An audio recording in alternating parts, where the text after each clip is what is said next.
Hello friends, welcome to Chate Group of Education, Sambhajinagar, Kolhapur. In the last lecture, we discussed about Kepler's law. Before that, we discussed about acceleration due to gravity. बरोबर. आणि acceleration due to gravity चा formula, त्यासोबत acceleration due to gravity कोणत्या कोणत्या पॅरामीटर्सवर depend आहे हे आपण discuss केलं होतं. करेक्ट. आता आजचं जे आपलं बीट आहे ते खूप इंटरेस्टिंग आहे. म्हणजे ह्या वीक मध्ये आपण जे बीट्स कव्हर करणार आहे त्या बीट्स मध्ये तुम्हाला शिकायला मिळेल की ऍक्सेलरेशन ड्यू टू ग्रॅव्हिटी जी आहे ती हाईट नुसार कशी चेंज होते, डेप्थ नुसार कशी चेंज होते आणि अर्थ सरफेसवर वेगवेगळ्या ठिकाणी त्याच्या व्हॅल्यूज वेगवेगळ्या कशा येतात हे आपल्या आजच्या म्हणजे येणाऱ्या आठवड्याचं टार्गेट आहे. मग आजच्या लेक्चर मध्ये आपण बघणार आहे variation of G with altitude. म्हणजे अर्थ सरफेस पासून आपण जसं वर जाऊ, जसं अर्थ सरफेस पासून आपण वर जाणार आहे तसं ऍक्सेलरेशन ड्यू टू ग्रॅव्हिटीच्या व्हॅल्यू मध्ये कसा काय चेंज होतो. ठीक आहे, चला तर मग आज स्टार्ट करूया आपण एक interesting topic, that is variation of G with altitude. आता बघा, आपण सेकंड लेक्चर मध्ये जे घेतलं होतं that is acceleration due to gravity, तोच हा पार्ट थोडासा सुरुवातीला आपल्याला लागणार आहे. काय आहे याच्यामध्ये, हा बघा, हा जो स्पियर दिसतोय म्हणजे दिसताना ऍक्च्युअली हा 2D मध्ये सर्कल दिसतोय, पण हा काय आहे, अर्थ सरफेस आहे. ओके, म्हणजे ही आपली अर्थ आहे ज्याचं मास आहे m आणि ज्याचं रेडियस आहे r. याच्यावर एक ऑब्जेक्ट आहे जसं की तुम्ही आणि मी. ह्या ऑब्जेक्टचं मास आहे स्मॉल m. तुम्हाला जसं मी सांगितलं होतं कायम या चॅप्टर मध्ये लक्षात ठेवायचं आहे की कॅपिटल M आहे तो मास ऑफ अर्थ साठी असेल, कॅपिटल R जो आहे तो रेडियस ऑफ अर्थ साठी असेल, स्मॉल m जो आहे तो मास ऑफ ऑब्जेक्ट साठी असेल. ओके, आता ह्या जो ऑब्जेक्ट आहे हा ऑब्जेक्ट अर्थच्या सरफेसवर आहे. आता हा ऑब्जेक्ट अर्थ सरफेसवर असेल तर आपल्याला कंडिशन माहित आहे, weight of an object on the surface of earth is equals to the gravitational force acting on it on the surface of earth. म्हणजे ह्या ऑब्जेक्टचं वेट म्हणजेच त्याच्यावर ऍक्ट होणारा ग्रॅव्हिटेशनल फोर्स असतो. बरोबर. मग वेट म्हणजेच काय, mg, आणि ग्रॅव्हिटेशनल फोर्स म्हणजे काय, gmm अपॉन r स्क्वेअर. दोन्ही साईडला m काय होऊन जाईल, कॅन्सल होऊन जाईल आणि तुम्हाला फॉर्म्युला मिळेल g is equals to gm divide by r square. आता हा फॉर्म्युला आपण ऑलरेडी बघितलेला आहे, फक्त रिकॉल झाला म्हणून आपण. आता याच्या पुढं जे बघणार आहे ते असणार आहे व्हेरिएशन हाईट सोबत कसं काय होतंय. आता सेकंड पार्ट मध्ये बघा, सेकंड पार्ट मध्ये ऍट हाईट h म्हणजेच काय म्हणतो आपण, altitude h. At height h म्हणजेच अल्टिट्यूड h वर गेल्यानंतर काय होणार आहे बघा, हा तुमचा अर्थ सरफेस म्हणजे दिस इज युअर अर्थ हॅव्हिंग मास m, रेडियस r, आणि अर्थच्या सरफेस पासून हा ऑब्जेक्ट h इतक्या हाईटवर आहे. बघा, अर्थच्या सरफेस पासून हा ऑब्जेक्ट h इतक्या हाईटवर आहे ज्याचा मास आहे स्मॉल m, म्हणजे मगाचाच ऑब्जेक्ट आहे तो. आता अर्थच्या सेंटर पासून त्या ऑब्जेक्टची जी हाईट आहे त्याला आपण काय म्हटलंय, r म्हटलंय, आणि सरफेस पासून हाईटला काय म्हटलंय आपण, h म्हटलंय. ओके, म्हणजे इन शॉर्ट तुम्ही असं म्हणा की ह्या ऑब्जेक्टचं सरफेस पासून असणारा डिस्टन्स आहे h आणि सेंटर पासून असणारा डिस्टन्स आहे स्मॉल r. आता हा स्मॉल r आणि हा कॅपिटल R याच्यामध्ये पण फरक आहे. आता हा फरक काय आहे तर कॅपिटल R म्हणजे रेडियस ऑफ अर्थ आणि हा स्मॉल r म्हणजे रेडियस ऑफ ऑर्बिट असतो. हे म्हणजे ऍक्च्युअली हे मास जेव्हा फिरायला चालू होईल असा त्यावेळी हा काय होईल, इथे आणखीन एक सर्कल तयार होईल. बरोबर आहे, आणि त्याची रेडियस साठी स्मॉल r. आता ही जी कंडिशन इथे तुम्हाला दिसते त्याच्यामध्ये हा r आणि हा h, हा r आणि हा h ह्यांना ऍड केले की तुम्हाला काय मिळणार आहे, स्मॉल r मिळणार. बरोबर, कारण की सेंटर पासून ह्या सरफेस पर्यंत हा काय आहे, कॅपिटल R आहे, आणि सरफेस पासून इथपर्यंत काय आहे, h आहे. म्हणजे हा r आणि हा h मिळाला की काय होणार आहे, स्मॉल r मिळणार आहे. करेक्ट. आता कंडिशन बघा, कंडिशन जशी आपण सरफेस वर लिहिली होती सेम तशी कंडिशन असणार आहे. Weight of an object at height, weight of an object at height is equals to gravitational force acting on it at height. म्हणजे जसं आपण सरफेसवर लिहिली होती कंडिशन सेम तशी कंडिशन लिहायची आहे, फक्त काय लिहिणार आहे, हाईट साठी लिहिणार आहे. मग weight of an object at height h ला काय म्हणणार, mgh. इथं mh लिहायची गरज नाहीये कारण की हाईट वर गेल्यानंतर त्या बॉडीचं मास चेंज होणार नाहीये. काय चेंज होणार आहे, acceleration due to gravity change होणार आहे, म्हणून मी फक्त इथे जी ला एच यूज केला आहे. समजतंय? इकडे आहे असं GMM अपॉन आर स्क्वेअरच्या बदली आता डिस्टन्स काय झालाय आर प्लस एच झालाय, म्हणून इथं आर प्लस एच चा स्क्वेअर येईल. म्हणजे दोन्ही साईडला स्मॉल एम कॅन्सल झाल्यानंतर तुम्हाला मिळेल GH is equals to GM divide by R plus H square. बरोबर. आता आपल्याकडे दोन इक्वेशन्स आहेत. Equation 1 is G is equals to GM divided by R square and equation 2 is GH is equals to GM divided by R plus H square. लक्षात आलं? आता आपण ह्या दोघांचा काय करूया रेशो घेऊया.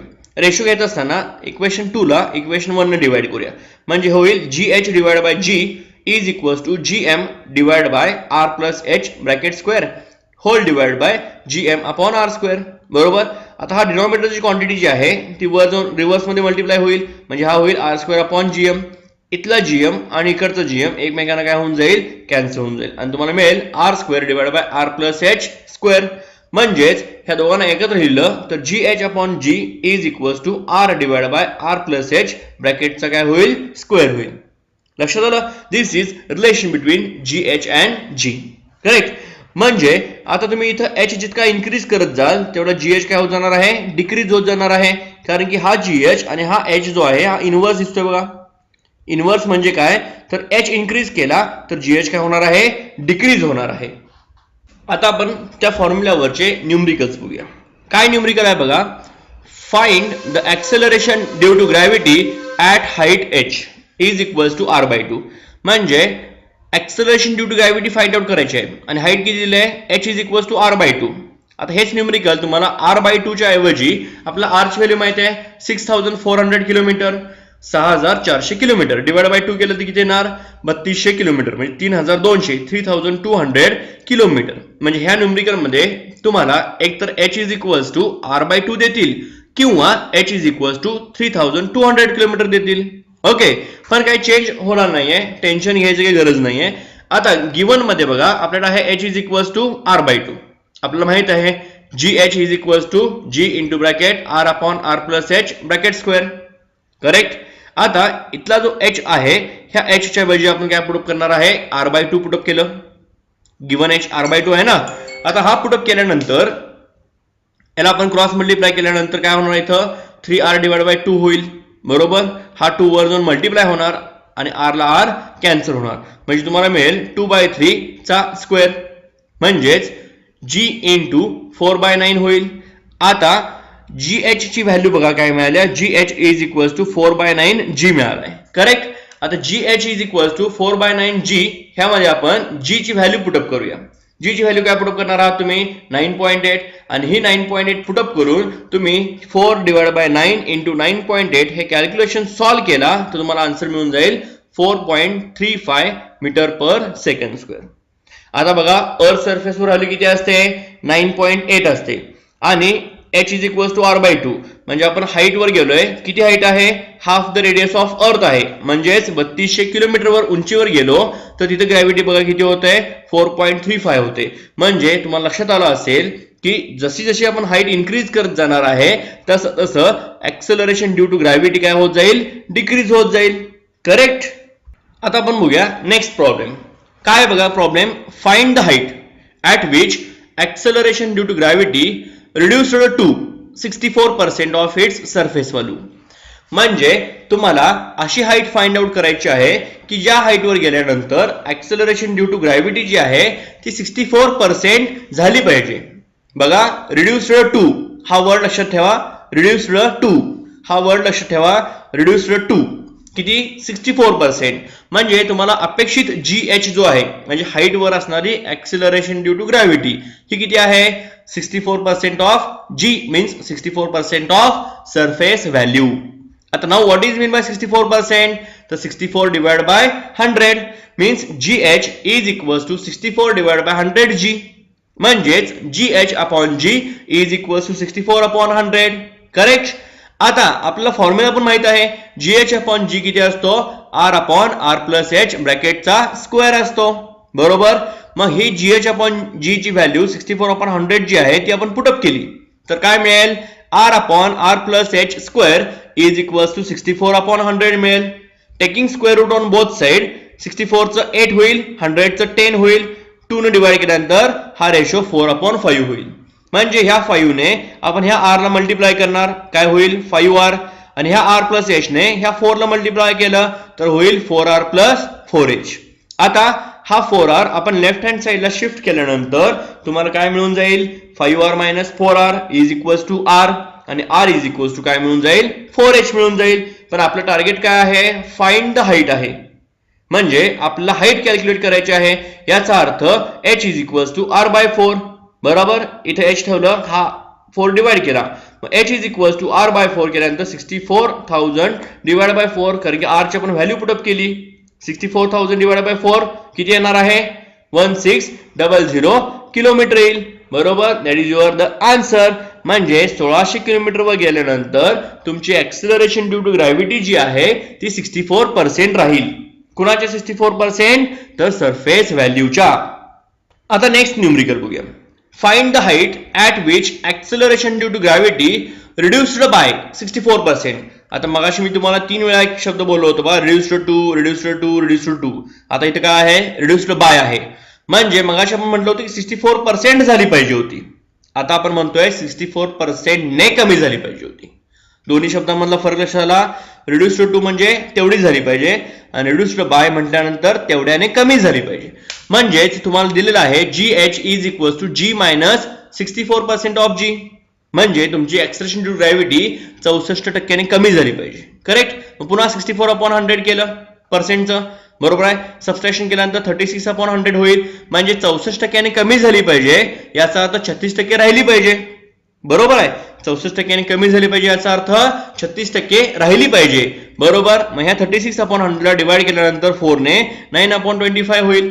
बाकी सोडण्याची पद्धत जी आहे ती तेच आहे बघा. GH/G म्हणजे r/r प्लस h ब्रॅकेटचा स्क्वेअर, म्हणजे GH/G is equals to 9/25 put करणार आपण. करेक्ट. दोन्ही साईडला स्क्वेअर रूट घेणार, क्रॉस मल्टिप्लाय केल्यानंतर 5r is equals to 3r plus 3h येईल, म्हणजेच h is equals to 2r/3 येईल. करेक्ट. आता ह्याच्यामध्ये पुन्हा r ची व्हॅल्यू पुटअप करा 6400 किलोमीटर, आणि हे कॅल्क्युलेशन केल्यानंतर तुम्हाला आन्सर किती मिळणार आहे 4266.6 किलोमीटर. लक्षात आलं, 4266.6 किलोमीटर. आता ह्या दोन्ही न्यूमरिकल मध्ये लक्षात घ्या, रिड्युस्ड टू आहे का रिड्युस्ड बाय आहे, ह्या वर्ड नुसार, एका सिंगल वर्ड नुसार हा न्यूमरिकलचा पूर्ण जो आन्सर आहे तो चेंज होतोय बघा. आता जसं की आपण आजच्या लेक्चर मध्ये बघितलं होतं, acceleration due to gravity height नुसार कशी चेंज होते. बरोबर. त्याच्यामध्ये आपण हा फॉर्म्युला बघितला होता, GH divide by G is equals to r/r plus h ब्रॅकेटचा स्क्वेअर, आणि कन्क्लुजन काढलं होतं की as height increases acceleration due to gravity decreases. त्याच्यानंतर आपण 3 न्यूमरिकल सॉल्व्ह केले होते. त्या न्यूमरिकल मध्ये फर्स्ट न्यूमरिकल आपण बघितलं होतं to find the acceleration due to gravity. त्यानंतर सेकंड न्यूमरिकल मध्ये रिड्युस्ड टू आणि रिड्युस्ड बाय ह्याच्यावर डिपेंड असणारे क्वेश्चन्स बघितले. जसं आपण आज acceleration due to gravity at height बघितलेला आहे, सेम टू सेम उद्याच्या लेक्चरला आपण acceleration due to gravity at depth शिकूया. म्हणजे आज आपण उंचीवर गेलोय, अल्टिट्यूडवर गेलोय, उद्या आपण डेप्थ मध्ये जायचं आहे, इनसाइड द सरफेस ऑफ अर्थ जायचं आहे. आजच्या बीटवर 3 न्यूमरिकल्स मी डिस्कस केलेले आहेत, त्याच टाइपची 3 न्यूमरिकल्स मी तुम्हाला होमवर्क देणार आहे. ती होमवर्क तुम्ही व्यवस्थित करायचं आहे. काय डाऊट्स आले तर मला कॉल करा, आणि काय डाऊट नसतील तर ती न्यूमरिकलची सोडून तुम्ही तुमच्या ऍडमिन थ्रू माझ्यापर्यंत सेंड करा. ओके. उद्याचे लेक्चर मिस करू नका. उद्याचे लेक्चर महत्वाचं आहे, that is acceleration due to gravity at depth.